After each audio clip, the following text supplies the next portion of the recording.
Welcome to Super Simple Anatomy and Physiology with Crazy Dr. Krauss. That's me.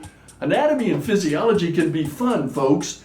It's not boring. In fact, it's fascinating. Think about it. It's about your favorite topic. What do you spend a lot of time thinking about, worrying about, being concerned about in your life? Yourself. And anatomy and physiology is about you.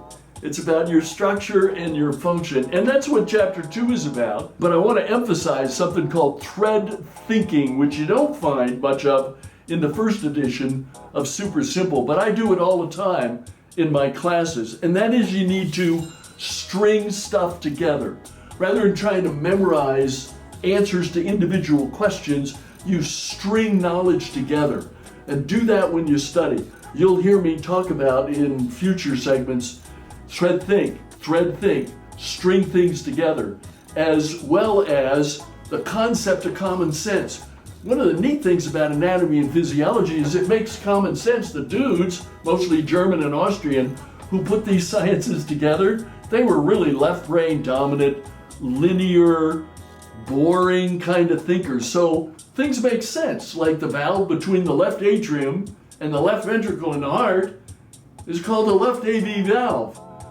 So you don't have to memorize where it is because the name tells you where it is and tells you something about how it's going to be structured and what it does. So thread thinking, keep thread thinking in mind.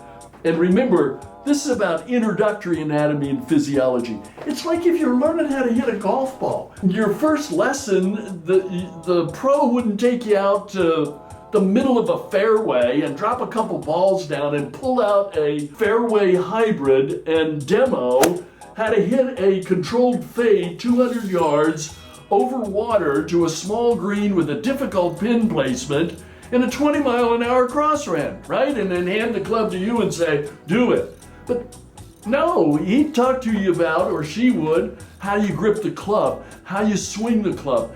And then you'd practice. Remember repetition, repetition, repetition, repetition. Repetition is a key. You'd hit a lot of golf balls to groove your stroke. And you can learn how to hit that controlled fade over water 2 or 3 years down the road. Same thing is true for learning introductory anatomy and physiology.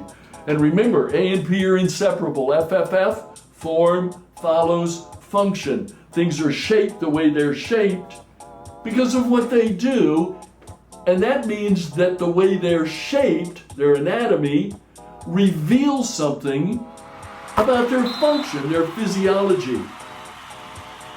So shape is determined by function, and shape reveals physiology. Think about that. It's a little crazy,